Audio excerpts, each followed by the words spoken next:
Ang Pilipos po kasi ay isa sa unang itinatag ni Pablo at siya po ay mahal niya ang iglesia sa Pilipos. Bagamat marami po ang naging problema. So marami pumasok na problema sa church. So marami nagkaroon diyan ng yung pagtuturo ng perfectionist. Yan po. Kailangan daw lahat ng mananampalataya sumusunod din sa kautusan. So marami pong mga katuruan at yun nga po, pero dito, ang ini-encourage po yung mga tao o yung mga mananampalataya, mga kapatid. Kaya nga, sabi nga po doon sa verse 4, chapter 4, verse 4, ayan po. Magalak kayong lagi sa Panginoon. Inuulit ko, magalak kayong lagi. So sa kabila ng mga problema, laging may encouragement. At dito, ini-encourage po ang mga tiga-Pilipos na anuman ang sitwasyon sa paglilingkod, yung ano po yung sitwasyon, dapat masaya tayo. May pera o wala, masaya ka, naglilingkod ka sa Diyos. May sakit ka o wala, magalak ka sa Panginoon. Pwede ba yung pastor? Pwede. Meron kang hinahanap na problema, pwede kang magalak sa Panginoon. Inuutos siya ng Diyos. At yan ang dapat makita sa mga alagad ng Diyos. So ngayon ay ang pag-aaralan natin ay ito po pagdating sa 8, yun nga po ang ating kuhanin. Bilang pagtatapos, sabi nga doon, so finally, yan, sa katapus-tapusan, yan, sa King James Version po yun. Sabi nga doon sa King James Version, Pilipos chapter 4, verse 8 and 9. So English po ito. Naka-ano ba yan?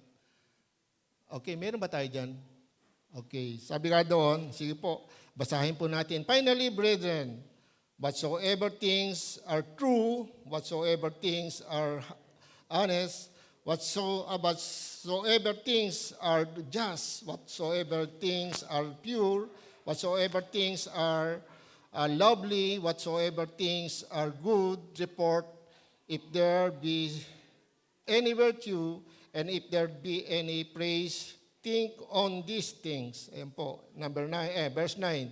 Those things which ye had both learned and received and heard and seen in me, do, and the God of peace shall be with you.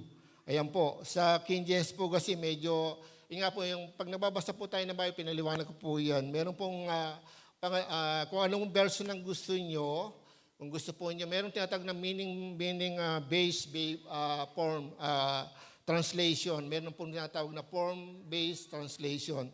Yung form-based translation, ito daw po yung medyo malapit doon sa original, pero hindi po yung original.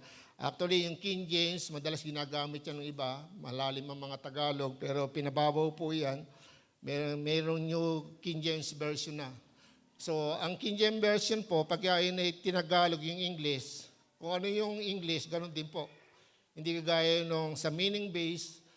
Yung meaning base po, iba-iba yan. Pero hindi nawawala ang diwa. Kaya meaning base. Madaling maintindihan kasi inaangkop yan sa ating pagkaunawa o lingwahe na naunawaan. Kasi po yung King James po kasi medyo malalim po siya ang Tagalog.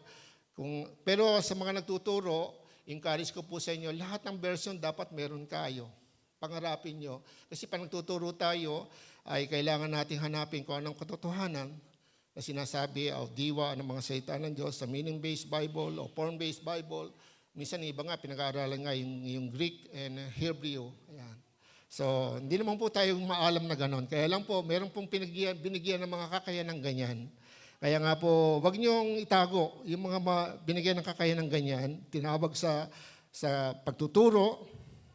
Mag-aral po kayo mabuti. Kailangan po natin ngayon yan, makakatulong po yan sa atin.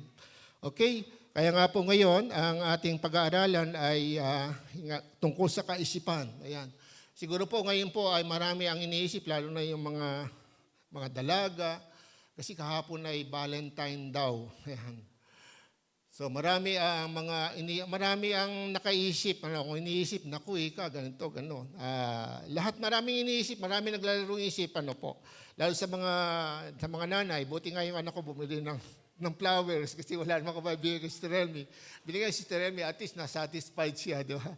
Nagpunta kami sa Unitap, nagpakuha na lang kami sa heart, di ba?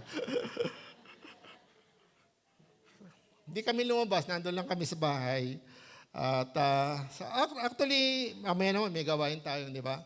So mga kapatid, yung iba kasi ang iniisip lagi pagka ganitong pagka walang nakita sa Facebook, pag wala siyang gano'n, nalulungkot na. Ano ba, di ba yung isip naglalaro na? Parang napakalungkot niya.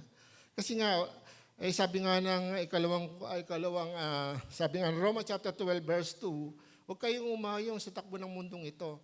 Kasi nga po, para bang pag umayon tayo, malulungkot ka di ba? Dahil stress ka, naku, walang nagbigay sa akin ng flower, di ba?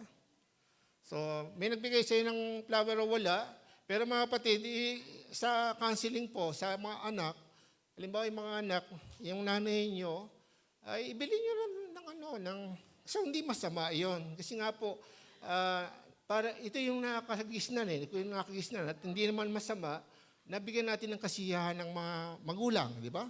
Tapos yung mga anak na babae, pwede namang bigyan ng di ba? Bigyan ng tatay o ng kapatid ng flower, di ba? So nakakita ko niyan minsan nung Valentine, akay-akay nung dalawang binata, yung nanay niya matanda na. Tapos may bouquet. Matuwa yung nanay niya kasi kitang-kita sa aura niya matuwa di ba? Bigyan kasiyahan lang. Hindi naman tayo yung parang spiritually, hindi po tayo nagba-Valentine talaga. Kasi po hindi yan kaya lang, dahil nga nakikita ng tao, yung iba kasi yung isip, hindi man tayo hindi ba dapat tayo makiayon? Ang inano ko lang po dito, minsan, kung may kakayanan po kayo, sana hindi lang Valentine, bilhin nyo ng flower ng nanay nyo. Chocolate, hindi lang, di ba? At minsan, itong masakit. Pag nakaburol na, bibili ng napakamahal na orchids pa, at saka mayroong pantulip, at saka may pa. Sabi niya, kawawa naman si nanay ko, si tatay ko, pangit yung burol. Di ba? Maamoy pa ba ng nanay mo yun? O tatay mo, kung ikaw Di ba? Habang nabubuhay, bigyan mo ng regalo nanay mo, nakakain ng chocolate, at saka di ba? Lalo na yung mga kabataan nagtatrabaho na. Di ba? Yan lang may bibigay natin sa mga magulang, lalo kung matanda na, ay iyan po yung isang bagay na memory na may bibigay lang po natin, mismo sa ating sarili, na someday hindi ka mag-regret, hindi ka magsisi. Na maalala mo ang nanay mo, sana yung nanay ko kung nabubuhay pa, di ba? Hello? Kasi, baka umiyak kayo. Happy Heart Day. Di ba? Masaya tayo. Kasi Panginoon ko po ngayon, ang pamagat po natin pag-usapan ay cleanse your mind. Ayan, cleanse your mind. So, napakaganda po na maging malinis po ang ating puso, lalo na pagsunod natin sa kalooban ng Diyos. Ako po, nung Bible study po namin sa Balagtas, pag titignan ko yung kabataan doon, binilang ko yung 11 yung mga bata doon Tapos marami pang bata hindi dumarating. Sabi ko, ang daming bata. Sabi ko, Lord, sana hindi maputol yung gawain sa pagtuturo sa bata doon sa Balagtas. Ang daming bata. Kasi alam po ba nyo, yun nga po, iniisip ko po yung kanilang kinabukasan. Hindi po tayo magbibigay ng kinabukasan pag-aaral natin, hindi po. Kasi pag ang bata po ay natamnan ng saitan ng Diyos at unti-unti po yan, nahuhubog natin, nalalayo sila sa masama. Tama.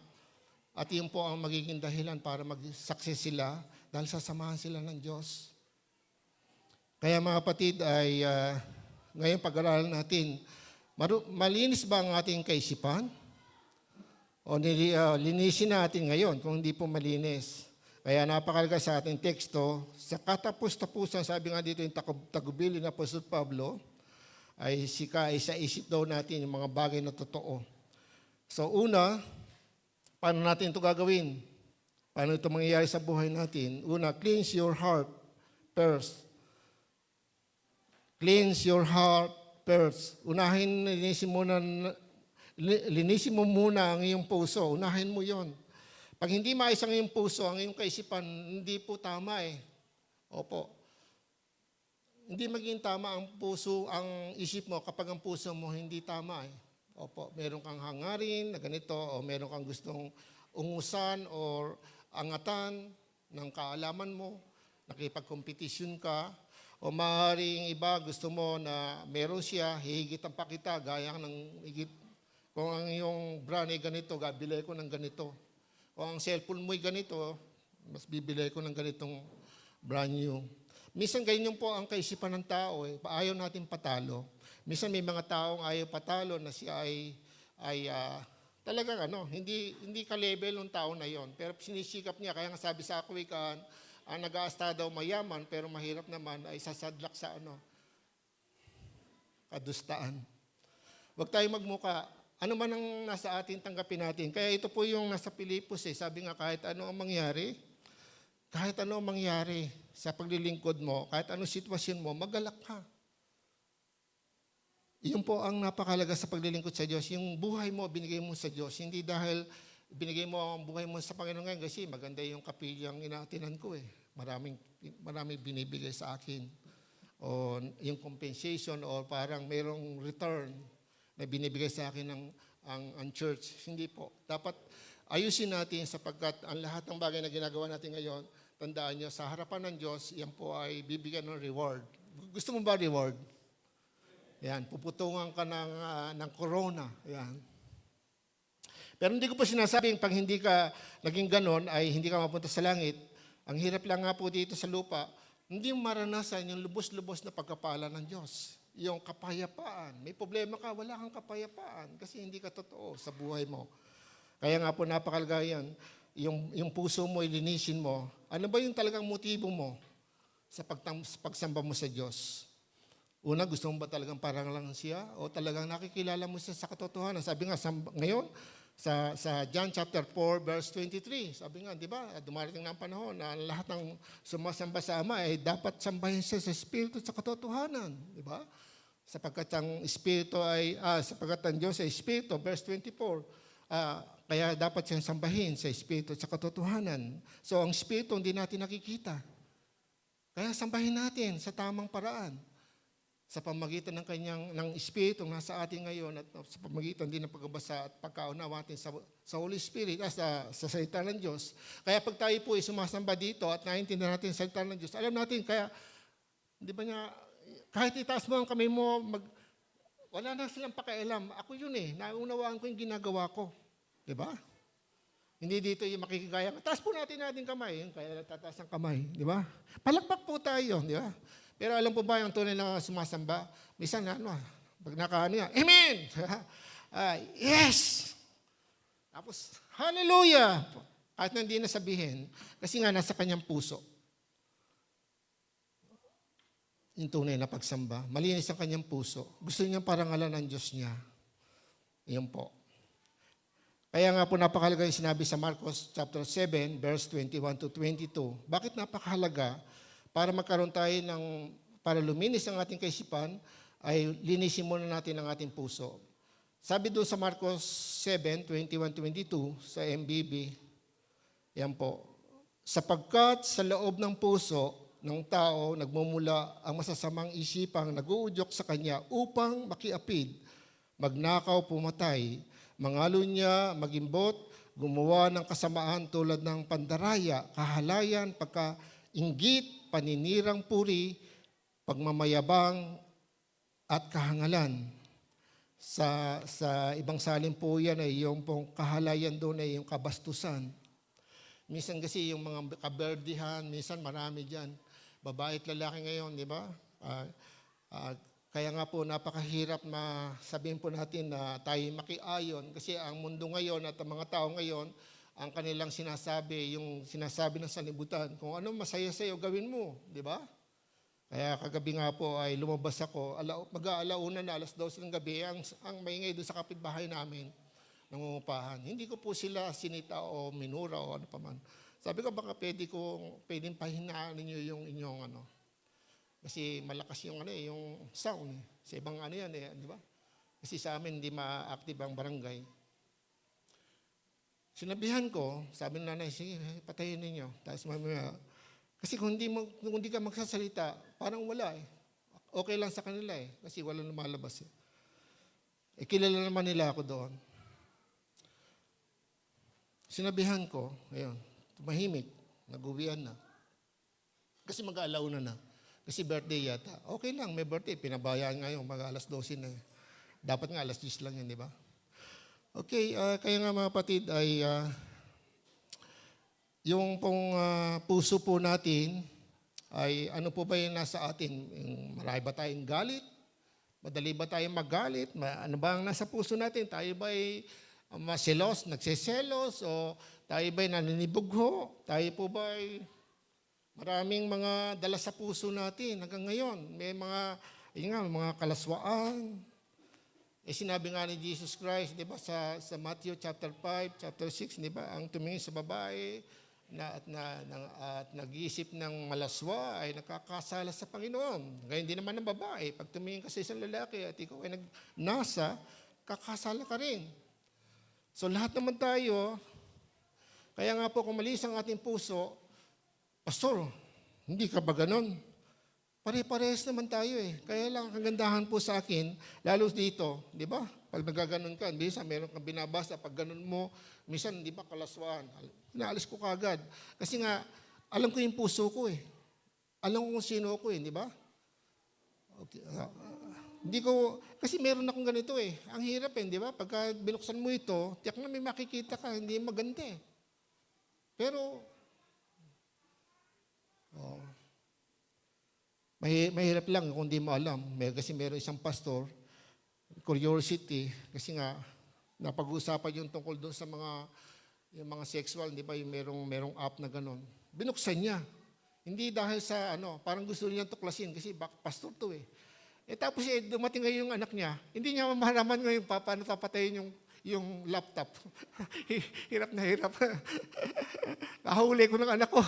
Akala nanonood ako. Di ba, chine-check na lang niya kung totoo yun. Kasi nga, nagpipreach siya tungkol doon eh.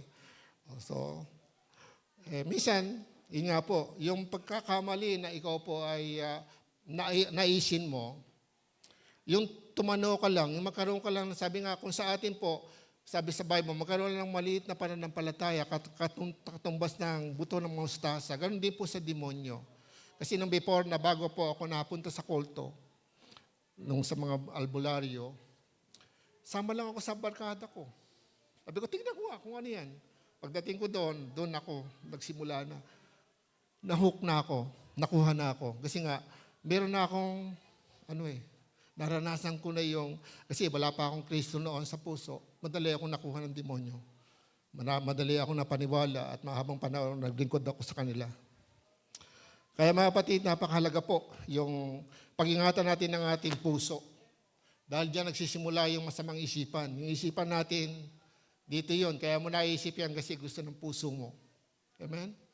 Kaya nga sabi, yung pagmumura, saan ba nanggagaling yan? Galit. Kaya ka nagagalit kasi nga dito sa puso mo may sakit eh.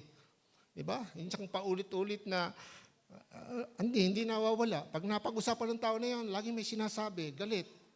Mga kapatid, Kristiyano na tayo, kailangan malaya na tayo doon.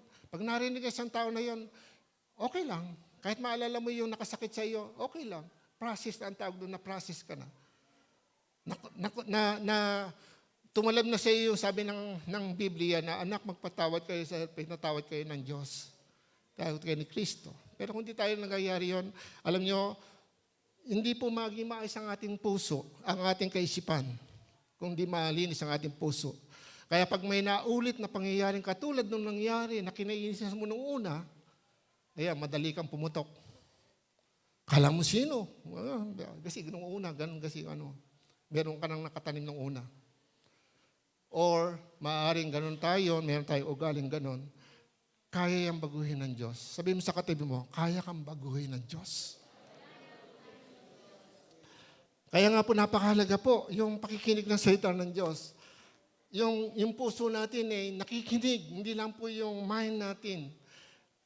Yung pag tayo nagdi-devotion, nakikinig ang ating isip, papasukin natin ito sa ating puso. Mahalaga po yan. At kaya nga po, malalayo po tayo sa ganong mga kasalanan. Sa Hebrews chapter 20, verse 22, sabi dito, lumapit tayo sa Kanya ng may tapat na puso at matatag na pananampalataya dahil nilinis na ng dugo ni Jesus ang mga puso natin mula sa maruming pag-iisip o bithi at nahugasan na ang mga katawan natin ng malinis na tubig. Kaya nga mga kapatid, napakahalaga po, maintindihan natin, kung ikaw ay Kristiyano na, dapat hindi ka na namumuhay ng ganun eh. Yung makalaman. Yung puso mo, madaling linisin ng Diyos. Kasi nandiyan na si Jesus Christ. Pero kung matigas ang ulo mo, actually, mahirap pong maintindihan. Kaya sabi ko, ligtas na ba siya? Kaya wag po tayo mag-assume na nasa loob tayo ng kapilya, kaya nga po tayo nag-aaral. Sa akin po, napakahalaga yan. Kasi nga po kahapon, sa ospital po ako, yung pamangkin ko po ay nasa ospital. Alam niyo, mangiyak-ngiyak nga po ako, sinishare namin magkapatid, yung kapatid kong matindi po sa tabang. Siya nagsasalita ng salita, tapos pinapollow ko, pinatanggap ko sa Panginoon. Kasi tinanggap ko siya, sinabi ko sa kanya, kasi umatin na po siya sa gawain. Pero tanungin ko, sabi ko, kung ikaw ay mamatay, alam mo kung saan pupunta. Sabi niya, hindi ko po sigurado eh. Hindi ba kilala mo si Jesus Christ? Opo, bakit baka si Jesus kasi namatay sa krus? Sila mag-asawa, sabi niya, para po iligtas tayo, tinan mo. Hindi ka pagligtas pala sa iyo si Jesus Christ, pero ikaw hindi paligtas. Sabi, hindi mo naunawaan. Ang kaisipan mo ay nabubulag pa ng ibang. Ano yung nakalagay sa isip natin? Kasi nga, punong-puno tayo. Distractive po tayo lagi. Opo. Pagkaraan ito, di ba? Pagkaraan ng sermon na ito, baka mamaya may magbukas ng cellphone dito, di ba? Distractive nga tayo eh. Opo. Hindi kagaya nung araw, wala naman cellphone eh. Kaya nakatutok lang sila sa Bible. Yung unang iglesia talaga, banal sila talaga, malinis. Kasi walang distraction. Ngayon, di ba? Mamaya, baka iba pupunta sa mall eh, kasi may date pa eh, di ba? Pag iniisip ngayon, mamaya makikita kami ni Mahal. Naku. Ayan, sumasamba dito pero distracted. Nakikinig pero wala pala pakikinig. Di ba? Dito lang. Pagkaraan dito, lalabas dito. Wala dito sa puso. Amen? Tingnan mo yung katabi mo. Hindi ikaw yan. Walang ganito yan. Babaguhin tayo ng Panginoon. Babaguhin ko ang sarili ko. Ikaw magbabago ng sarili mo. Tandaan mo, kapatid. Gusto mo maraming pagkapala at maging pagkapala ka sa marami. Ayan, lumapit ka tayo sa Kanya ng may tapat na puso. Bakit po? Malinis na yung puso natin eh. Paano yung matapat? Kasi hindi man tayo perfecto. Hindi ko mo tayo may Holy Spirit na. Nalinis na ng dugo ng ating Panginoon sa ating puso. Hindi na tayo makakasala. Hindi. Hindi totoo yan. Kaya may struggle sa loob natin. Andiyan ang Holy Spirit. Kaya kung minsan, timba ko hindi. Minsan, kinukonsensya ka eh, di ba? Pero dahil masarap yung kakain na pupuntahan mo, hindi pupunta. Di ba, nilalabanan natin ng katotohanan. Totoo lang, di ba? Minsan, mas mahalaga sa atin yung trabaho, mas mahalaga sa atin ang pera, mas mahalaga sa atin ang girlfriend natin o boyfriend, o yung mahal natin sa buhay kaysa sa Panginoon. Pero hindi ko po sinasabi na ikaw po yung pupunta sa impyerno. Ang pinag-uusapan lang po dito ay yung ikaw ba'y kaming karapat-dapat na alagad ng Diyos na tagapagdala ng mabuting balita. Kung ang mabuting balita, hindi man nakikita sa iyo. Kaya lang mga kapatid, hindi nga tayo perfecto eh. Kaya nga sabi ko, yung lumapit tayo sa Diyos ng may tapat na puso, paano yung pagtatapat? Pag ikaw nagkasala, kaya ako humihingi ng tawad kay Lord eh, kahit kay pastor. Minsan tayo, lapit na lapit, pero hindi natin naamin ang ating kasalanan. Yung hindi natin pagbabasa ng Bible, hindi pa nanalangin. At minsan, yung pong nagawa natin kasalanan, tinatakpan na lang natin. Minsan, akala natin, tapos na. Hindi po. Yung mga kasalanan natin nagawa kay Jesus Christ, hanggang hindi po natin napagsisihan yon, alam niyo, masakit po yun sa Kanya. Kasi po relasyon tayo, hindi religion. Amen? Kapag kayo bang, alam mo, kayong magkapatid, nagkakasama-samang ganyan, tapos may sama ka ng loob sa Kanya, di ba? Mararamdaman niya yun eh. Di ba? Kahit hindi mo sabihin. Kasi kulang na yung pag-ibig mo sa Kanya. Paano mo siya pakikitaan eh. Di ba? Kahit ano po yung mga emotionally na nasa iyo, may papasa mo yan. Yan ang tawag sa Bible, transparent anointing o yung spirit. Kung ano ka, mahahawa siya. O mararamdaman niya kung totoo ka o hindi. Kaya maging tapat po tayo. Ang pagiging tapat, hindi ka nakasala. Hindi po totoo yan. Ako po, pag ako ilalapit sa Panginoon, Lord, patawarin mo ako. Lalo yung kakain lang. Sabi ko, Lord, patawarin mo ako sa aking mga kasalanan. Kasi biyaya yan ng Diyos pagkain. Diba? Minsan kasi, di ba, nakapagbiro tayo, nakapag-isip tayo ng masama. Pastor, masyado ka namang humble. Ako yun eh. Nasa iyo yun. Kasi gusto ko yung Diyos ko ay parangalan ko. Di ba? Amen? Ako yun eh. Kaya nga ikaw, anong gusto gagawin mo sa sarili? Tatago mo yung sarili mo sa kasalanan. Hindi ka pwede magtago sa Diyos. Sabi sa Bible, pwede sa akin magtago ka. Okay, pumalakpak ka ng pumalakpak, tuwa ako sa iyo, di ba? Pero ang Diyos, kahit pumalakpak ng pumalakpak, hindi naman matutuwa sa iyo kung mas marumi yung puso mo. Amen? Hello? May kausap po ba ako? O galita kayo sa akin. Happy Heart Days. Ay, tingnan mo yung katabi mo. Ngitian mo naman yung katabi mo. Ayan. Ayan. Mukhang seryoso eh. Parang nakatitig sa akin eh. Parang titig sa akin. Okay lang. Kasi po mga kapatid, ngayon ay panahon na tayo po ay gumising sapagkat hindi lang po yung February, tayo po ay makapadama ng pag-ibig. Pagkaraan ito ay wala na. O parang ito ay parang pakunwari lamang, pero hindi pala totoo. Mahirap din.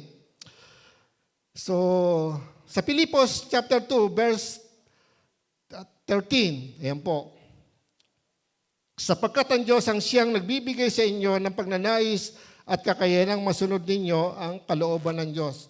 Opo, yung puso po natin ay magiging maayos kung babayaan po natin na yung Espiritong tinanggap natin sa ating puso, bayaan natin siyang mangusap sa atin. Wag natin labanan. Wag tayo makipaglaban. Sabi nga ng Ephesians chapter 4, verse 30, wag niyong pighatiin ang Holy Spirit na nasa inyo. Paano napipighati yan? Kapag yung oras na, halimbawa, ay malaya ka namang umatin ng prayer meeting pero hindi ka maatin, lalabanan mo sarili mo, ay, napapagod ako. Hindi ko po kayo binusumbatan. Pero mga kapatid, nakasulat yan sa Bible. Di ba sabi nga sa Hebrews chapter 10, verse 25, at huwag niyong kakaligtaan ng mga pagtitipon tulad ng ginagawa ng ilan. Lalo na ngayong matapit nang dumating ang Panginoon. Alam mo, pagtitipon, hindi lang yung pagsamba yun. Lahat ng gawain sa Panginoon ay para sa Panginoon. Hindi po dapat tayo mamili. Sapagkat inilagay lang ng Diyos yan, itinakda ng Diyos yan at ginagawa ng unang iglesia yan at ng mga iglesia hanggang sa ngayon, yung sama-samang panalangin. Bible study. Fellowship. Nakasulat yan sa Bible. Kaya lang, minsan namimili tayo, fellowship na lang. Ayoko ng prayer meeting. Bible study, pwede rin, pero minsan lang kasi pag may lakad ako, hindi pwede. Kaya lang, meron din naman po habang panahon na may Bible study, kaya nga po may hangganan po yan. Kapag siya po ay tuturuan natin siyang mabunga, mga aral ng salita ng Diyos, yung mga bina-Bible study, kaya nga po meron tinatawag na discipleship. So, napakaganda po na linisin natin ang ating mga puso. Romans chapter 2, chapter 12, verse 2, sa salita ng Diyos, sabi niya, huwag ninyong tularan ng mga pag-uugali ng mga tao sa mundong ito. Hayaan ninyong baguhin kayo ng Diyos sa pamamagitan ng pagbabago ng inyong isip para malaman ninyo ang kalooban ng Diyos kung ano ang mabuti, ganap, at kalugod-lugod sa Kanya. Kaya hindi po tayo makasunod sa kalooban ng Diyos. Hindi natin malaman malaman ninyo ang kalooban ng Diyos kung ano ang mabuti, ganap. Bakit po? Kasi nakikiayin tayo sa mundong ito. May lakad tayo. Ganito. Di ba? May pesta doon. Punta tayo. May birthday doon. Punta tayo doon. Di ba? So, masama ba yun? Ewan ko sa inyo. Kung masama sa inyo. Kung nababasa kayo ng Bible, malalaman nyo. Malalaman po nyo. Basta anumang bagay, sabi nga ng Matthew chapter 10, ang umibig sa ina, sa ama, sa anak, na higit kayo sa akin, ay hindi karapat-dapat sa akin. Ang pagiging alagad ay malalim po ang hinihingi ng Diyos, pero hindi po tayo tinatakwil kahit po tayo mahina. Bagkus, meron pong salita doon, pinagtsatsagaan tayo ng Diyos. Amen? Kung di tayo pinagpapatsagaan ng Diyos, lahat tayo mawawala dito. Lahat tayo nakakamali. Lahat tayo matitinggok, di ba? Amen? Kaya nga po napakahalaga. Minsan meron pong nangyari, ngayon lang po nangyari, ito lang pong month na to, ay isa pong dalaga, nagpakamatay, 17 years old. Napakagandang babae. Nagpakamatay siya. Pinakita sa amin ang litrato ng isang pastor. Hindi ko lang sabihin kung saan siya o anong.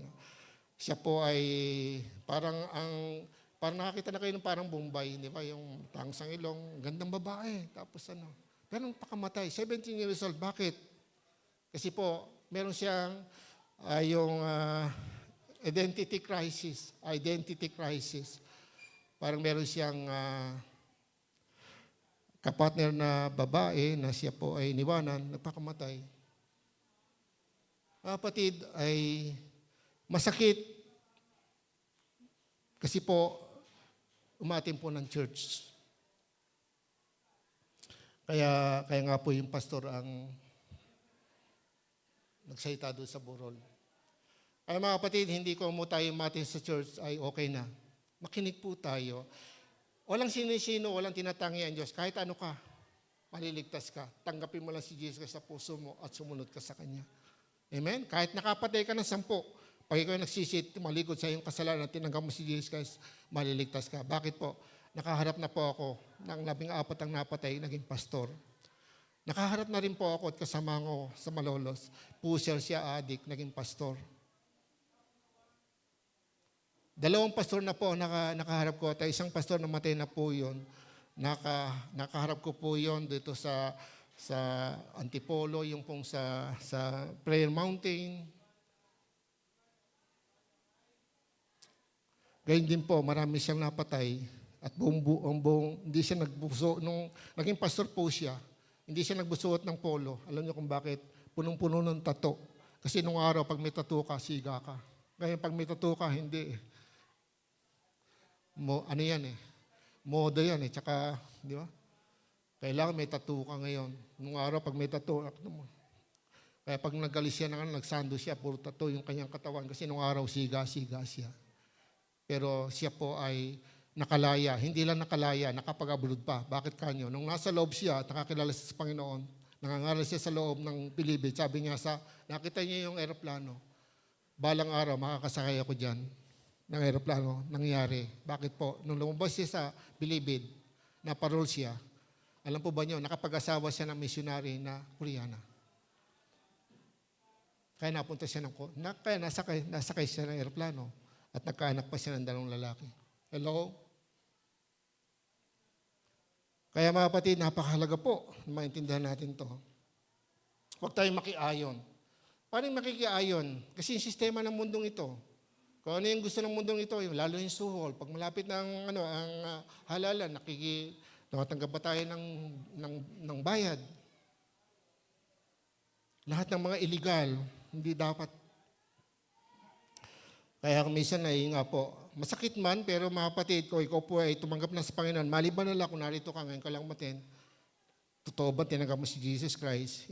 Nadidinig mo ngayon, mangyayari yan sa iyo, at ikaw ay makakaligtas sa parusa kung si Jesus Christ nasa puso mo dahil tutulungan ka niya. Siya ang gagawa sa iyo para mabago ang puso mo. Tutulungan ka niya. Hindi natin kaya sa sarili natin. Kaya nga papasok siya sa ating puso. Mula nung tayo tumanggap kay Jesus Christ, inamin natin tayo ng mga kasalanan, nandiyan na po siya. Pero hindi pa tayo nakakagawa ng lahat. Puro mabuti. Marami sa atin nagiging nagkakamali. Pero tandaan nyo, ang pag-ibig na Diyos hindi nagbabago para sa iyo. Hindi siya nagbabago para sa iyo. Binibigyan kanya ng pagkakataon. Ang dami ko rin nakilala. Halimbawa, nagda-drugs, na-born again, tapos maya, nag-backslide, nag-drugs uli, tapos bumalik uli.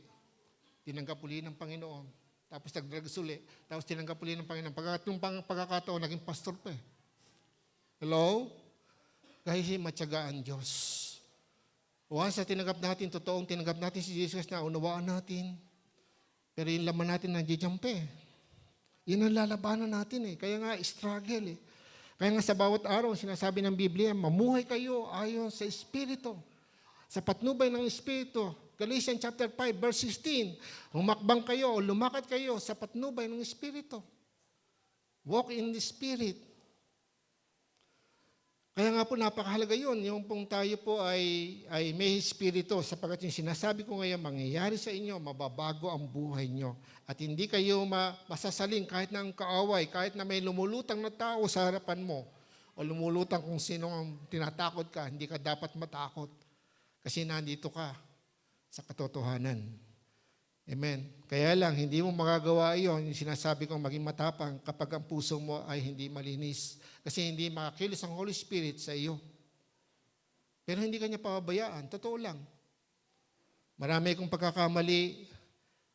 Minsan yung Ina-allow ng Diyos ang pagkakamali o yung magkaroon ka ng pagkakamali, anihin mo yung circumstances o yung bunga ng pagkakamali mo. Pero yun ang ginagawa kong stepping stone. Yun po, tungtungan para tumaas ang aking antas ng pananampalataya. Yung mali, hindi ko nababalikan. Minsan sa atin kasi mali na. Paulit-ulit na ginagawa. Kaya po, hindi po makita sa kanyang buhay yung kanyang ninanais. Di ba? Kaya nga sabi nga doon sa awit 37, di ba? Sasabi natin, delight yourself to the Lord and He will give you the desire of your heart. Kaya nga yung pangarap mo hindi matupad ng Diyos kasi nga hindi maayos ang relasyon mo sa Kanya. So kaya nga po, kung nagbabasa ka ng Bible, maintindihan po niyo sinasabi ko. Kaya lang, kung hindi ka nagbabasa ngayon, parang ito po ay pamukpok sa iyo dahil ang salita ng Diyos ay parang pamukpok, martilyo, para itong sabon. Yan po ang simbolo ng salita ng Diyos. Kaya nga mga kapatid, kung ano man ang nadidinig nyo dito, so yan po ay binigay sa akin. Hirap nga po akong isipin kung paano ko ito ibibigay sa inyo. Kasi po na-preach na nga po yung... Pero ito pong passage na to ay para sa kaisipan. Kaya nga mga kapatid, pakinggan natin. Sabi nga po doon, sa baba ng Roman 12, sabi nga, pakinggan natin ang sinasabi ng Diyos sa pamamagitan ng Espiritu Santo na nasa atin. Amen? Na nasa atin na. Maliban na lang, kung hindi ka pa tumatanggap ka sa Panginoon, mamaya tumanggap ka sa Panginoon. Ngayon mo tanggapin, ngayon ang araw ng kaligtasan. Lahat, araw yan ng kaligtasan. Lahat ng panahon para sa iyo, para tanggapin mo siya. Amen? Pangalawa, fills your mind of God's Word. Opo. Punuin mo ng salita ng Diyos ang iyong isipan. John chapter 17, verse 17, King James Version, American Edition. Sanctify them through thy truth. Thy word is truth. Pakabanalin mo, ayan po, sa Tagalog din po ng King James, pakabanalin mo sila sa katotohanan, ang salita mo'y katotohanan. Kaya mga kapatid, kung ang naniniwala ka sa Bible, pag binasa mo ito, mananatili ka sa katotohanan. At ikaw'y pababanalin ng katotohanan. Amen? Kasi masusunod mo ito. Maliban na lang, ganito. Ayan po. Nagbabasa ka ng Bible, sinasaulo mo, pero hindi mo pinamumuhay. Awit 119, verse 105. Ayan. Ito po ang sabi, ang salita nyo, o ito po ang salita ng Diyos translation, ang salita nyo ay katulad ng ilaw na nagbibigay liwanag sa aking dadaanan. Mga kapatid, kapag tayo ay nasa dilim at meron kang ilaw, possible hindi ka matitisod, di ba? Malalaman mo kung meron nakakatisod dyan, pwede kang humakbang, di ba? Maiwasan mo. Ibig sabihin, mapipilter mo. Amen? Kaya napakahalaga po na yung basahin natin ang Bible. Siyang gawin nating ilaw. Siya po yung ilaw natin. Read your Bible and meditate. Yung meditation, kaya nga sabi doon sa Hosea chapter 1 verse 8, di ba? Ano sabi doon? Minsan kinukot natin yon, di ba? Huwag niyong kakaligtayang basahin ng kasulatan at dilidilin mo yon araw at gabi. Alam natin minsan yan pero kabisado lang natin, pero hindi natin pinamumuhay. Nasaan? Ang malinis sa puso. Di ba? Yung punong-puno ang isip natin ng salita ng Diyos, pero hindi naman natin ginagawa. Mga basics po yun. Minsan may kasabihan nga, if you neglect the basic, you are on sick. May sakit ka. Basic lang po yun, pagbabasa ng Bible, pananalangin, pero nanineglect natin, hindi natin nagagawa. Tapos naghahanap tayo ng maraming pagkapala, pagbabago ng buhay. Alam nyo, kaya ko tinuturo ito po yung daan para sa pagtatagumpay. Kasi ang demonyo, alam po ba nyo, ang demonyo po, sabi niya, makinig ka lang na makinig, huwag mong gagawin lang. Kaya pwede kang matin, pero huwag mong ipamuhay. Yan ang gusto ng demonyo. Kaya nga, huwag tayong matuwa na marami lang tayo. Kaya nga sabi nga sa inyo sa balagtas, ang titingnan ko po doon, yung mga tao, kaya abang nakatayo ako, tapos parang naiiyak ako kasi iniisip ko po, sabi ko, sana tuloy-tuloy po kami makapagawa doon. Kasi hindi naman tayo Diyos Sana kumilos ng Diyos sa kanila, i-bless sila ng Panginoon, magkaroon sila ng bahay, sariling bahay. Kasi, di ba? Ang daming tao pa, di ba? Kaya nga, mga kapatid, napakaliit lang ng mga taong mapupuntahan natin. Pero kung yung maliit na taong mapupuntahan natin at masisiran at na patotohanan natin ang salita ng Diyos, ay hindi pa natin magawa kasi nga marumi ang ating puso, hindi pa malinis. Pero nilinis na siya. Pero pinarurumi ng ating katigasan ng ating puso. Yun po yun. Ang nagpaparumi sa ating puso ay yung pong ating gusto. Yung gusto ng ating laman. Etong gusto ko. Hindi mo na ako atin. Alam naman ng Diyos na mabuti ko. Minsan parang napakabuti talaga ng Diyos, di ba? Pero alam po ba nyo, totoo po yan. Ang Diyos, miyak lang ang Diyos, pero hindi kanya binibitawan. Totoo po yan. Kasi naranasan ko po yan eh. Minsan gusto ko nga po talagang tumalikod na lang.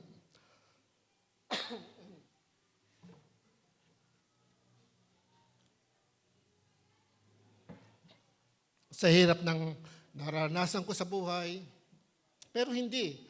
Pag sinabi kong ayoko na nandiyan lagi siya. Hindi niya ako pinabayaan. Minsan marami kong narinig sa kanya, tawagin niya akong anak. Tapos sinabi niya sa akin, anong kahitnat mo, anong kahigtan ko sa mga apostol o sa mga pastor. Hindi pa ako pastor noon. Hindi po yung mataas ang posisyon. Walang mataas na posisyon sa Panginoon. Bawat isa pinagkatiwalaan lang. Kung siya ay apostol, kung siya ay evangelist, kung siya ay propeta, hindi po pataasan yan. Pare-parehas po lingkod ng Diyos yan.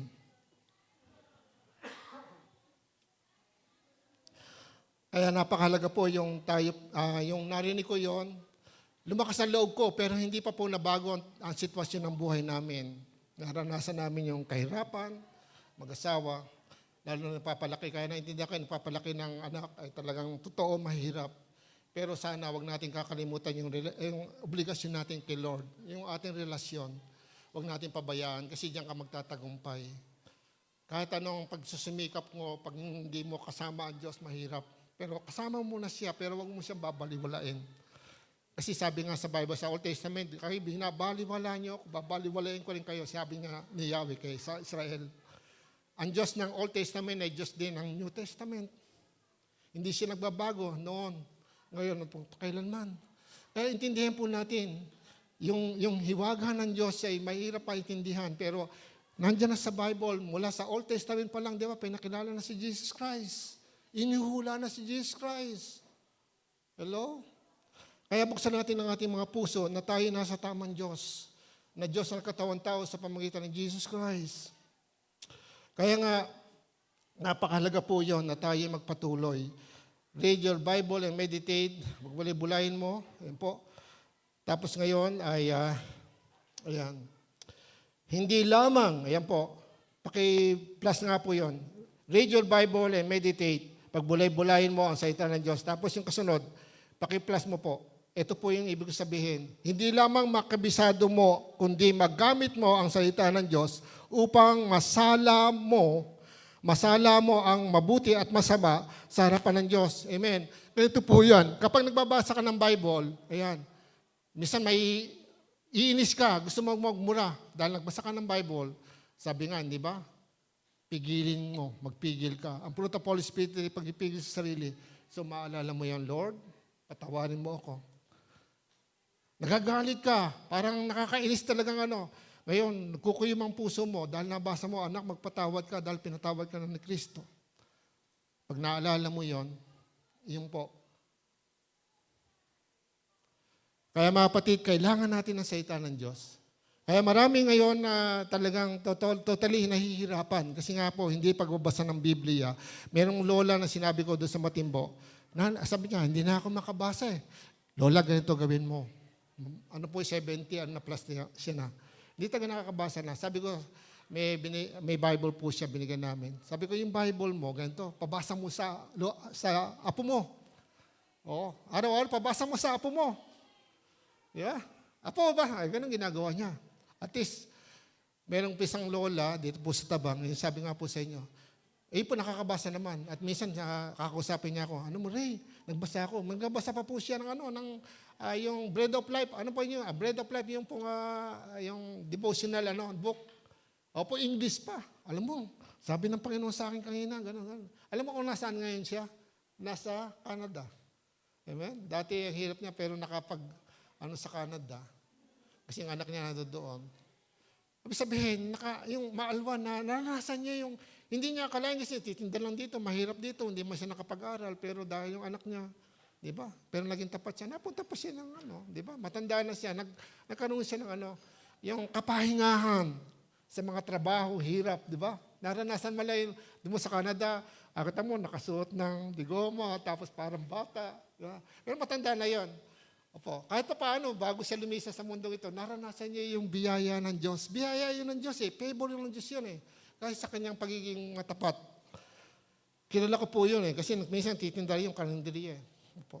Nahusay magluto po yun. Pag may bisita ako, minsan may pumunta sa amin, gusto namin tulungan, sabi, pakakainin ko sa kanya, tapos hindi na pabayaran.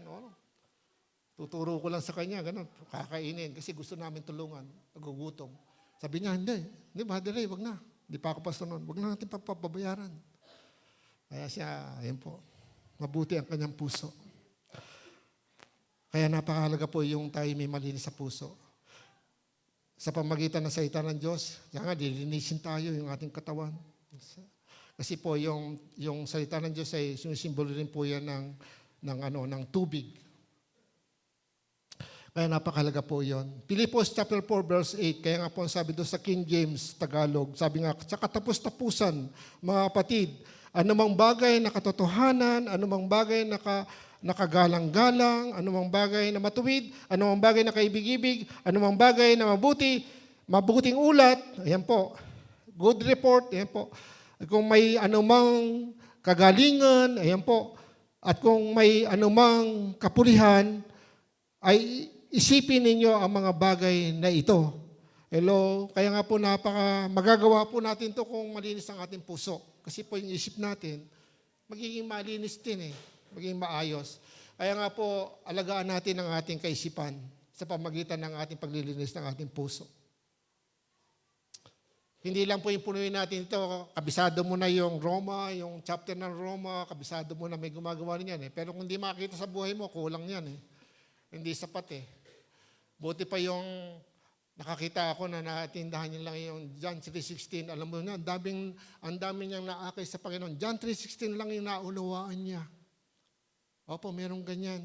Kaya nga po yung isang anak ng nanay po ng isang missionary o ng isang pastor na nakukumbida po, may pinag-aralan to, engineer to tapos mayroon pa negosyo. Nagpastor siya, tapos naging mahusay na preacher. Tapos, kinukumbida siya sa Europe, kinukumbida sa Amerika, pero minsan sinama niya yung nanay niya, hindi nakapagtapos ng grade 6. Yung nanay niya na born again din, siyempre may interpreter. Nagpatotoo yung nanay. Alam niyo, pagka pupunta yung pastor sa ibang bansa ngayon, ang hinahanap yung nanay niya. Hello? Kasi nakaka-bless ang buhay at totoo yung sinasabi. Kasi wala siya pinag-aralan. Kung ano yung naranasan niya, sinasabi niya. Mabuti ang Diyos! Amen? Hindi siya nakapag-aral kung saan nandun ang anak niya, hinahanap siya. Dahil nakilala siyang nanay siya ng pastor na naging engineer. Hello? Nalulula po ba kayo? Alam niyo, yung hindi niyo inaasahan darating, kaya nga po ako nag-aayos po ng passport ngayon. Bukas kukunin yung passport ko. Tapos ngayon mag-aayos kami ng visa. Sabi ko, pero kung hindi maging okay yung visa, okay lang. Hindi ma-aproban, okay lang. Hindi ako sasamahan loob ko sa Panginoon. Kasi kung hindi nakalooban ng Diyos, okay bang? Di ba? Inaapura ako ng mga kapatid ko. Sige, bukas kukuha. Ako na lang inaantay yung passport ko. Tapos may pipirmahan nga ako sa kanya. Wala naman akong ganon. Di ba? Kailangan daw merong yung savings sa bangko. May savings ako konti lang kasi pinahiram ako para magkaroon ng savings. Pag inig, kukuhanin din sa akin yan Ang ibig sabihin, wala naman akong sabi ko, kaya nga mga kapatid, ganito po hindi po ako nangangarap ng malaki, pero hindi ko sinasabing sarado ako kung ano yung pagkakalob sa akin. Kasi gusto ko rin mapuntahan yung kung saan nandun ng mga kapatid ko. Kapatid ko po yun sa Europe. Hindi ko sinasabi nga ito, naku, puti pa si pastor.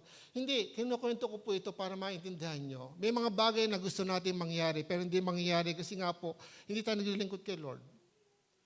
Hindi ko sinasabi ako, mabusay na lingkod ng Diyos. Hindi ko. Marami rin akong Paul. Kaya sabi ko, kung matuloy o hindi, okay lang sa akin. Pero ayusin yung papeles ko. Di ba? Kasi nga po, gusto kong makasama yung kapatid ko at nakita ko at kung ano yung paggawa sa akin ng Panginoon doon. Di ba? Malay nyo. Yun. Yung puso natin, hindi ibibigay mo yung buhay mo kung saan ka mapunta. Hindi ka napunta doon para sa pleasure. Yung kasarapan lang. Yung mamamasyal lang. Kundi, gaya napunta kami doon sa kapatid ko, may restaurant sila, kumain kami. Tapos nalaman ko yung pamangkin ko nasa ospital. Sabi ko, bago umuwi, dalawin natin yung pamangkin ko para pag-pray namin. Bago pag-pray, share muna namin. Kasi matin na siya, pero hindi niya naintindihan kung siya ligtas na. Ngayon sabi ko, ngayon, ligtas ka na, naintindihan mo na, opo. Sige, mag-pray tayo. Kasi kung hindi ka sigurado, para ka umalis sa bahay, hindi mo alam kung saan pupunta. Pag lumabas ka sa bahay, hindi mo alam kung saan pupunta. Parang gano'n, pag namatay ka pala dito, hindi mo alam kung saan pupunta, sa langit ba o sa impyerno. Ibig sabihin, yung pananampalataya mo kulang. Kaya hindi ka maggamit ng Diyos. At hindi mo magawa ang dapat mong gawin. Kaya yung kabuhayan mo, hindi ka pwedeng pagpalain ng Diyos ng napakarami. Huwag tayong matukso. Bakit iba? Pinayayaman kahit hindi naglilingkod. Kasi nga po, meron pong ina-offer ang demonyo. Kaya kung minsan, testin natin kung galing yan sa demonyo o sa Diyos. Kasi pwedeng maging busy ka sa maraming bagay. Ibe-bless ka pero maging busy ka sa maraming bagay. Nawawala ka na sa gawain ng Panginoon, sa lahat ng gawain. So, pero ganito po kasi marami po akong pagkukulang noon, pero sa puso ko lagi akong humingi ng tawad. Lord, hindi ko magawa ito. Actually, nung araw, aminin ko sa inyo, kasi nagsimula kami mahirap ako magbigay ng ikapunong araw. Opo, inaamin kayo kay Lord. Kasi yung kinikita ko noon, ala na ako sa barko, kinikita ko kasyang-kasya lang. Ang ulam namin noon, bayad kuha lang, di ba? Kukuha ka ngayon, babayad ka, kung may pambayad. Pagka wala kang mabayad, hindi ka pwedeng kumuha. Ganun kuha-bayad ang tawag doon. Kaya pagka wala kang pera, wala kayong ulam. Buti yung mga anak ko, sanay yan sa mga damo-damo lang. Tsaka yung mga talbos-talbos, tsaka yung sardinas lang, ganun. Yung isa. So, nadaanan namin yan. Pero mga kapatid, ngayon, sabi ko, mabuti ang Diyos. Sapagkat hindi ko po sinasabing dahil dumaan kami doon ngayon, puro wala ng problema. Hindi po. Marami pa rin problema, pero nandiyan ang aking kapayapaan. Ang dami kong pinoproblema. May problema po tayo sa Matimbo, pero nalilipat po tayo ngayon. Sabi ko sa pastor, huwag niyo kayong nakatutok dyan. Tumutok kayo. Kung negatibo yan, tumutok kayo sa Panginoon. May ginagawa si Lord. Amen. Kaya kung kayo dumadanas ng problema, patuloy ka sa Panginoon. May ginagawa ang Panginoon sa buhay mo. Amen? Tinitest ka ng Panginoon siguro. Titignan kung maglilingkod ka pa sa kabila ng mga problema, sitwasyon ng buhay mo. Amen? Kaya wag natin susubukin ng Diyos. Pero, hindi siya nanunumbat. Kung kayo medyo sasaktan sa sinasabi ko, ito po'y bahagi ng tungkuling binibigay sa amin. Palalahanan po kayo. Kasi sino ba magsasabi ng totoo? Di ba? Kaya nga sabi, maging laman ng isip niya totoo. Ano ba yung totoo? Salita ng Diyos. Amen? Kung dito, sabihin ko sa inyo, marami kung pwede ko yung patawanin at bigyan ng mga false hope dito. Pwede. Pero isa lang masasabi sa inyo, hindi nagbabago ang Diyos sa pag-ibig sa atin. Kahit ganyan ka. Tingnan mo sa katabi mo. Kahit ganyan ka, mahal ka ni God. Tinanggap ba? Tinanggap. Bakit ano ba ako? Sumagot. Bakit ano ba ako? Yeah? Amen. Hello? Kaya magagawa natin lahat yung Pilipos sana. Lahat ng iyan, kung malinis ang ating puso. At bandang huli, follow the good example. Follow the good example. Sumunod tayo sa magandang halimbawa. Pilipos chapter 4, verse 9. Sa salita ng Diyos, kinuha ko po ito. Sabi, pamuhin nyo ang lahat ng natutuhan nyo at tinanggap mula sa akin, sa salita at sa sagawa. At sa inyo ang Diyos na nagbibigay ng kapayapaan. Amen? Kaya nga po, napakaganda po yung sumunod tayo. Bakit po? Magkakaroon ka ng kapayapaan kahit magkaroon ng problema. Ganun po ang nangyari sa Pilipos. Ang daming problema pero sabi nga, magalak kayo. Sabi na po sa Lord, magalak kayo lagi. Amen? Pero may mga problema silang kinakaharap. Hindi po niresolve yung problema, kundi in-encourage po sila na magkaroon sila ng pag-angat sa kanilang pananampalataya, pagtitiwala sa Diyos. Na kahit may problema ngayon, naghihirap na dyan, sabi nga, mataas na ang ganito, patuloy ka maglingkod kay Lord. Ayon sa pinagkaloob sa'yo ng Panginoon. Hindi ka naman nahahanapan niya. Nang hindi man tayo pare-parehas, hindi ka ng pastor eh. Iba yung trabaho ko, iba yung trabaho mo. Maaari ikaw ay tinawag ng Diyos. Pero yung general calling na ibinigay sa atin, sinabi nga sa Matthew chapter 28, verse 19, humayo kayo at gawin niyong alagad ko ang lahat ng tao sa mga bansa. Mga kapatid, bago mo magawa yun, maging alagad ka muna. Hello, kung hindi ka pa alagad at hindi pa naranasan to, makinig ka, at sumunod ka. Yun lang naman, hear and obey. Hello, yun ang susi. At pag hindi mo kaya, ipag-pray mo. At kung hindi mo alam kung saan ka tinawag ng Panginoon, Lord, saan mo ba ako tinawag? Ako ba'y magiging pastor? Ako ba'y teacher? Ako ba'y simple lang mananampalataya o supporter? Meron pong ganyan.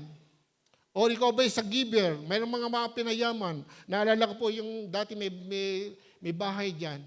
Nakatira dyan ay tiga JIL. Napatotoo nga sa akin. Alam mo, meron kaming kasama sa church. Pag meron pong mga lahat ng mga gawain, mga kabataan, mga parents, nagpipinansya. Kasi meron siyang business, talagang lumalago.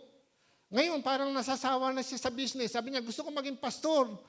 Ay, nakunwang pastor. Pinilit na maging pastor, hindi siya nag-success, nahirapan siya. Tapos nung bumalik, sabi niya, humingi siya ng tulong doon sa nakakaunawa. Sabi niya, Pastor, bakit ganito? Gusto ko lang maging pastor, bakit? Kasi hindi ka man niya tinawag eh. Diba? Tinawag ka para magsuporta. Kaya ka pinayayaman ng Diyos. Amen? Kaya lahat tayo merong gawain. Kaya hindi lahat nakakahayo, pero lahat tayo merong gawain. Paano kung meron dumating yung mga bata tiga balagtas? Yung mga hindi natin nakasama, pakita natin yung pag-ibig sa Kanya para mahubog sila ng totohanan sa Diyos. Amen?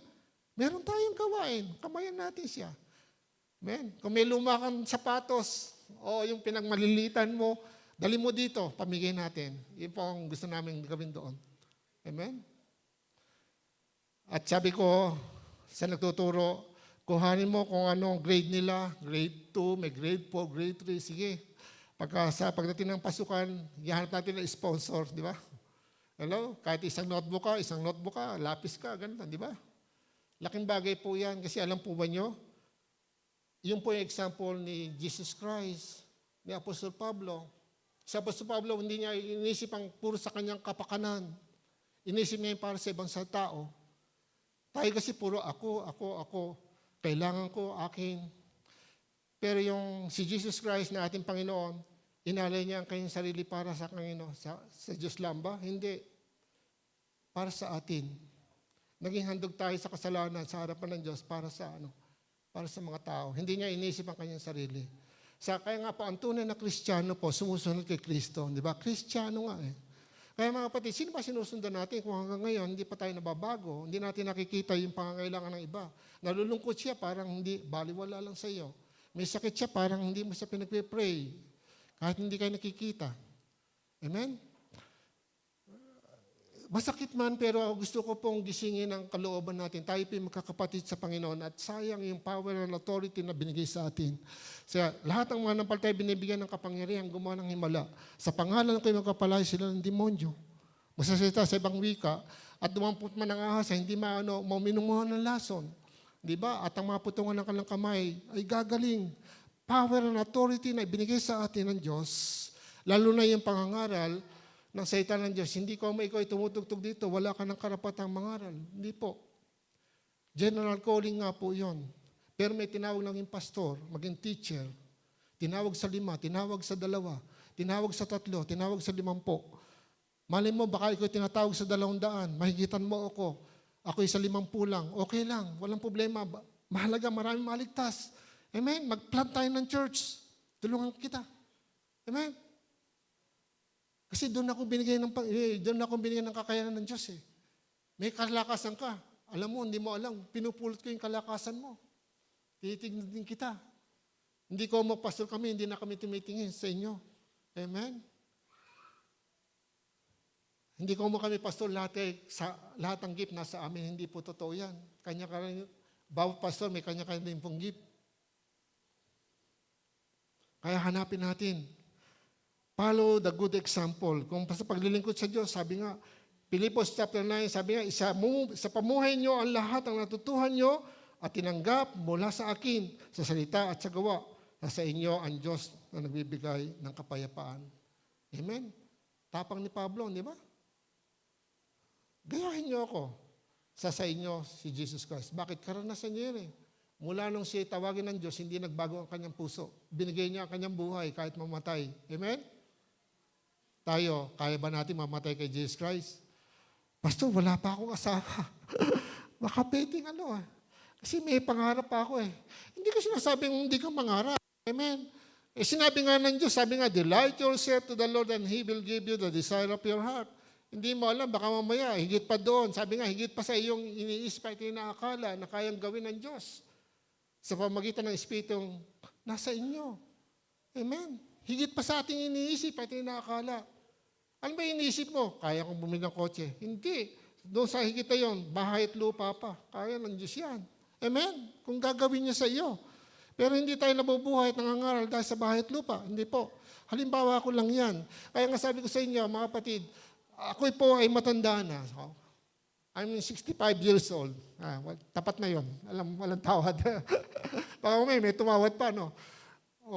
Pero ang pangarap ko po ngayon, hindi na ako nangangarap ng sabi ko, yung para sa aking sarili. Kasi nga po, maintindihan po niyan kasi bawat tayo may level eh. Naintindihan yung kabataan eh. Ang kabataan ngayon kasi, kaya kailangan sa inyo paalala. Kasi ang kabataan ngayon, hinahanap natin kung ano yung hindi pa naranasan. Ang tawag doon, curiosity. Ano kaya yung alak? Ano kaya yung merong girlfriend? Ano kaya may boyfriend? Ano kaya yung ganito? Ano kaya yung ganun? Curiosity. Amen? Yun ang kahinaan ng laman. Kaya nga, patuloy lang tayo makinig at paulit-ulit na makakatulong po sa inyo yung paulit-ulit na papakinggan yan. Kasi magkakaroon kayo ng stepping stone para kayo mga. Pero pag kayo nakakulong doon sa pangangailangan, wala pa kang boyfriend, wala pa kang girlfriend, hindi ka magamit ng Diyos. Gaya din sa mga magulang. Mataas ang ating pangarap sa ating mga anak. Makatapos sila, pero ayaw natin maglingkod kay Lord. Paano paglilingkod? Kahit sa bahay, pwede ka mag-pray. Kaya mayroong intercessor. Sama kayo sa intercessor. Papasahan lang kayo kung may cellphone kayo. Sama po natin sa prayer. Nasa hospital po siya. Ganun lang. Sa bahay ka, maupo ka doon. Kahit anong ginagawa mo, maglalaba ka, mag-pray ka lang. Ganun lang. Ministry na yan. Pero hindi lang doon.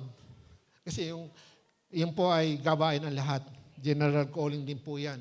Kaya may intercessor, kasi po sila po yung nagtalaga.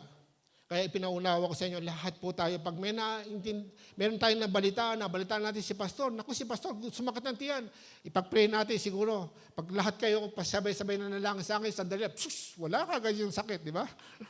Kasi yung power nyo nagkasama-sama. Di ba? Natandaan nyo nang pupugutan ng ulo si Pedro. Napugutan ng ulo si Santiago, susunod siya doon sa Acts chapter 12, nanalangin ng iglesia, di ba? Sama-sama sila. Nagpadala ng Diyos ang isang anghel. Nakalaya si Pedro, di ba? Gusto mo ba yun? Makaisa ka sa prayer. Pag nakabalita ka, si sister, dinala yung anak niya, dinala sa ospital.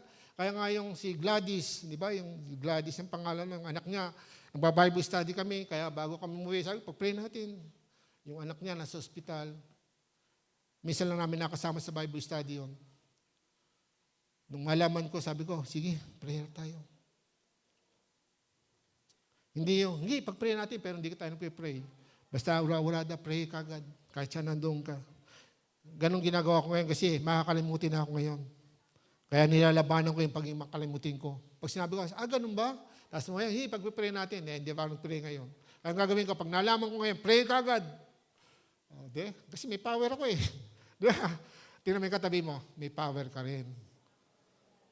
Sayang ang power mo. Amen? Kasi kung sa pastor lang may power, ako lang tatawagin nyo. Magdidiman ako sa inyo. Pag kayo tatawag sa akin, wag kayo tatawag pa kayo natutulog. Pagkakigising lang ako lang pala may power di ba? Pero ang katuwaan, lahat ay may power Pag nakasakit si pastor, pwede kayo manalangin sa akin Tama? Amen? Ganun lang yan. 1 Corinto chapter 11 verse 1. Ayan.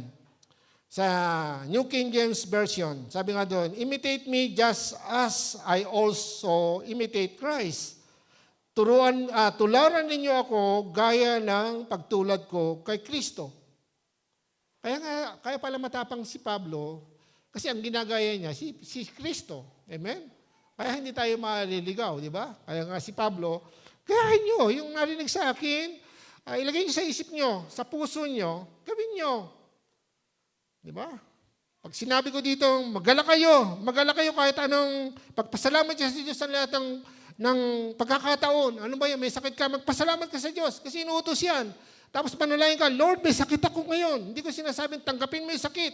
May kapangyarihan kang alisin ng sakit. At utusang lumayas yan. Amen? Pero inutos ng Diyos, magala ka at magpasalamat ka. Purihin mo siya. Amen? Kaya dapat po yun. Kaya napakalaga po yan. Philippians chapter 3, verse 17 to 18. Sabi nga doon, 17, mga kapatid, magkaisa kayong tumulad sa kahalimbawang ipinakita ko sa inyo. Tingnan sa Apostol Pablo, Philippians 3, 17. Ang pag-ukulang din ninyo ng pansin ang lahat ng sumusunod sa aming halimbawa. Amen? Kaya nga po, kung ikaw'y bumarkada ka, kung ikaw'y Kristyano, bumarkada ka doon sa mga sumusunod sa kalooban ng Diyos at mahahawa ka. Kaya nga sabi doon sa 1 Corinto chapter 15, sabi nga, ang masamang kasamahan ay nagpapasama ng pagkatao o pagkasira ng pag-uugali ng pagkatao. Bakit po? Pag sumasama ka sa mga taong matigas ang ulo ay sumunod sa kalooban ng Diyos, mahahawa ka doon. Kaya nga, merong grupo-grupo. Kaya nakakaroon ng grupo-grupo. Sa iglesia, dapat isang grupo lang. Dahil namatay si Jesus kasi inalay niya ang kanyang buhay sa iglesia. Kaya wala tayong pagkakaiba. Hindi pwede yung grupo-grupo. May banal at makabanal. May banal na banal at merong hindi banal. Amen? Bagkus, masasaktan tayo kapag nakita natin nangyayari yun. Kapag may nagkamali isang kapatid, naawa tayo, nasasaktan tayo. Dapat ganun po. Hindi tayo, leader pa naman siya. Naging hukom na, di ba? Dapat hindi na siya yung naging pastor. Kasi kung magsalita siya, hindi dapat eh. Amen? Kaya kung may mali man ako, pag-pray po niyo ako, makakatulong po yan para sa ating lahat. At kung gusto niyo maging pastor, tulungan ko po kayo. Opo. Basta siguraduhin natin sa Panginoon na tayo tinatawag ng Diyos. Amen. At sabi dito sa verse 18, sapagkat tulad ng madalas kong sinasabi sa inyo, noon at ngayon, luhaang inuulit ko, marami ang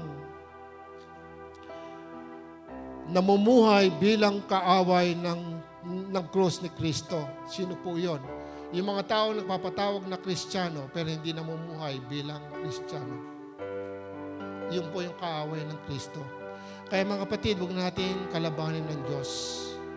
Ano mang kapahayagan o binabasa natin, ang salita po ng Diyos sa John chapter 6, verse 63, ang salitang sinasabi ko sa inyo ay Espiritu at buhay.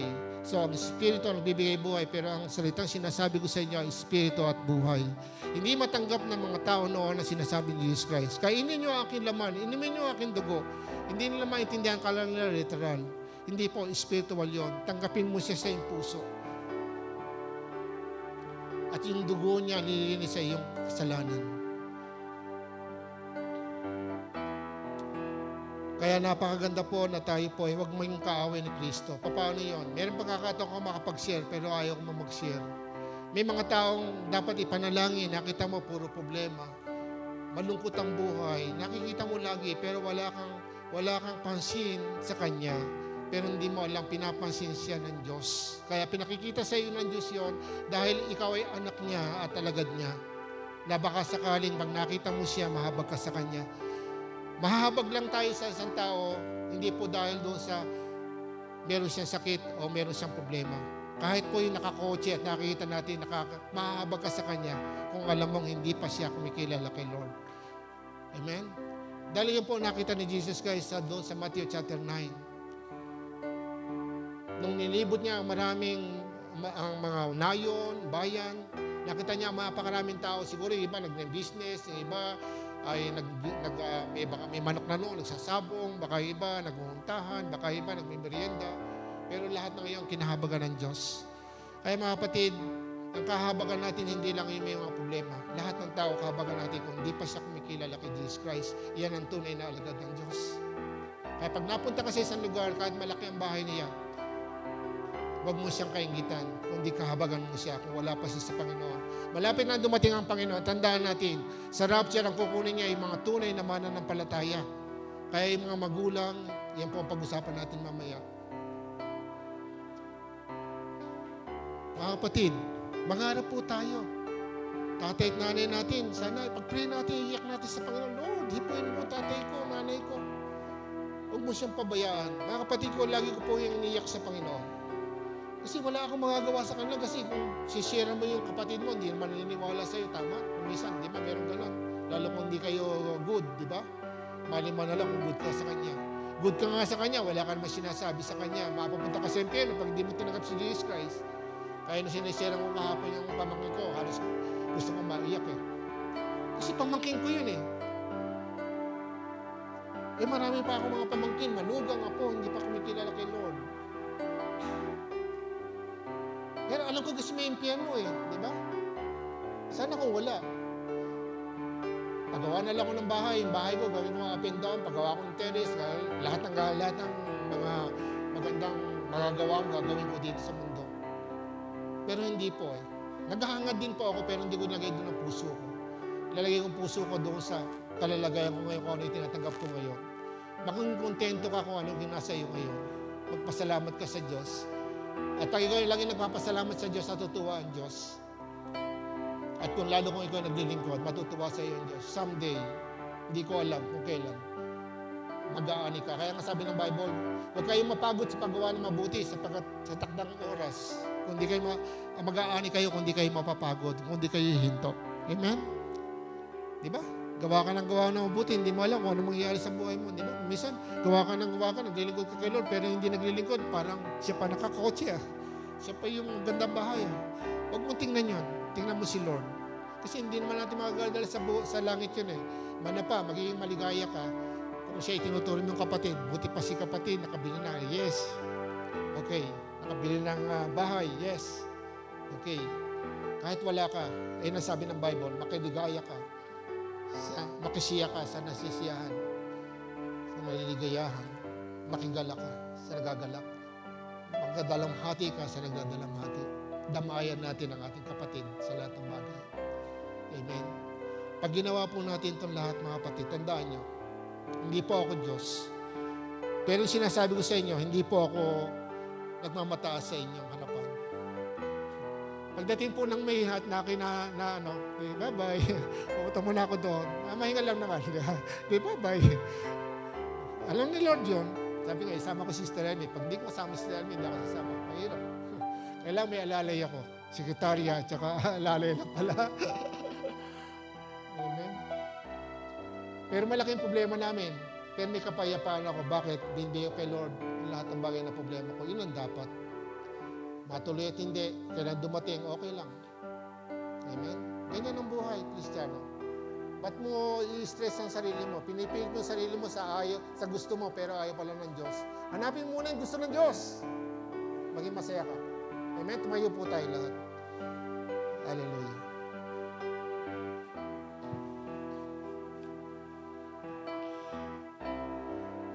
Sa oras na ito, kung di pa tinatanggap si Jesus Christ, ito pagkakataon.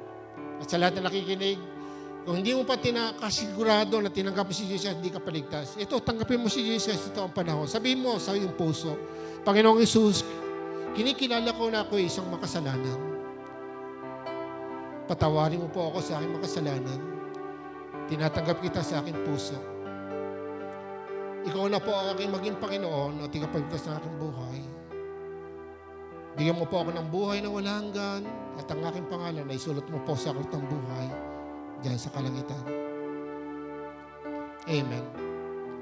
Kung ito'y gagawin mo, kung ikaw nakikinig, o kung sino ka man nandito, tinanggap mo siya, tandaan mo, maging totoo ka lang nandyan sa puso mo si Jesus Christ sa pamagitan ng Holy Spirit. At sa lahat ng narito, matagal na, mga kapatid, maraming hinahandang mabuting bagay para sa atin. Maging positibo tayo. Yan po, ini-encourage tayo ng salita ng Diyos. Magalak tayo, ano man ang sitwasyon mo sa buhay. Dahil may Diyos kang buhay at di ka niya pabayaan. May plano siyang mas maganda. Higit pa doon sa planong gusto mo sa buhay mo. Magaganap lang iyon kung susunod. Makikinig ka at susunod ka sa Kanya. Iingatan mo ang puso mo at ang isip mo ay lilinisin mo. Pangangalagaan mo ang iyong kaisipan sa pamagitan ng pagbabasa at pag-aaral ng iyong salita, ng Kanyang salita. Sige po, itaas natin ating kamay. Tayo po ay manalangin. Pwede po ba sa oras ito, manalangin po tayo personally, magkaroon po tayo ng 1 minuto. Sige po, manalangin po tayo sa sarili natin, hingi tayo ng tawad. Tapos personally, ano po ba yung kahilingan nyo? Personally, ano ba yung kahilingan nyo? Pag-aaral? Ano po ba kagalingan? Ano po ba kapayapaan? Relasyon? Hindi po, tayo po yung manalangin. Umambanan, maraming salamat po. Sige po, patawarin mo po ako sa aking mga kasalanan. Pinupuri kita, O Diyos. Ikaw ay Diyos sa buhay. Nilalapit ko sa iyo ang aking sarili. Sa oras ito, ang aking kahilingan po ay sabihin po natin, kagalingan ba? Pag-aaral ba? Relasyon ba? Kahinaan ba? Sige po, nadidinig tayo ng Diyos. Amen. Amen. Amen. Hallelujah. Amen. Ako na lang po manalangin. Ama, maraming salamat po sa araw na ito. Salamat po, O Diyos, sapagkat hindi man kami magsalita, nakikita mo ang aming mga puso. Panginoon, tulad ng iyong sinabi ngayon sa passage na aming pinag-aralan,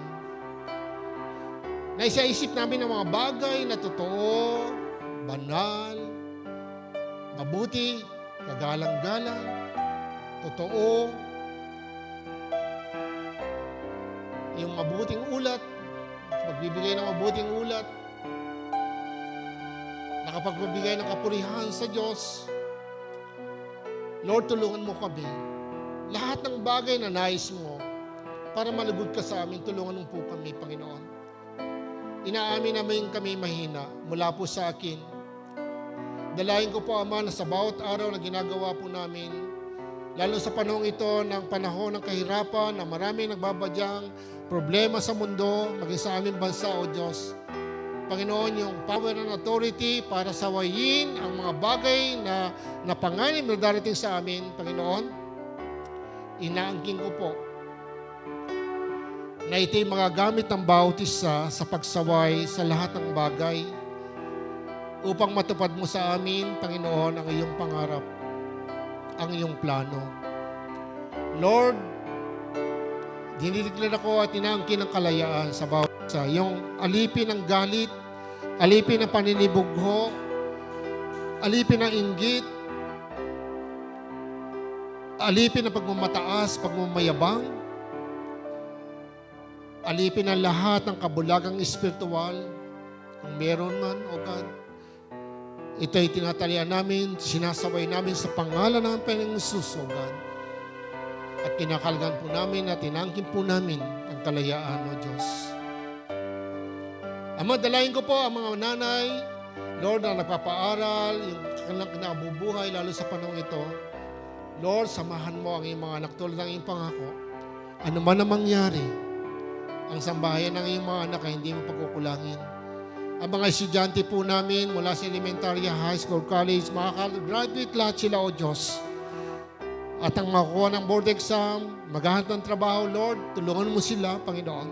Ano man yung hadlang, O God, upang hindi matupad ang iyong pagkilos, sa pangalan ng Panginoong Jesus, O God, Lord, bigyan mo sila ng kalungkutan na galing sa Espiritu na magdadala sa kanila sa tunay na pagsisisi. Lord, buksan mo ang bawat isa upang makita ng bawat isa kung ano yung dapat naming lakaran, O God, upang matupad namin kung ano yung nais mo lakarin namin at akitin namin sa aming buhay. At naniniwala po ako tulad ng sinabi, matutupad ang aming mga pangarap. Kaya Lord, yung may mga negosyo, may mga hanap buhay, Lord, yung promotion, yung pag-iingat mo sa kanila, sa pagtatrabaho, kalusugan, Panginoon, sa mga sakit, kagalingan, O God, Lord, in the name of Jesus, lalo sa panahon ito, O God, mula sa akin, bawat pamilya, Lord, makaranas po ng iyong biyaya na hindi nagkukulang at hindi nagbabago kailanman. Ang iyong pag-ibig ay manatili po sa amin. Ama, maraming salamat sa araw na ito. Salamat sa iyong mensahe. Purihin ka po, Diyos. At ito po ang aming sama-samang dalangin sa pangalan po ng aming Panginoong Jesus. Amen and amen. God bless you.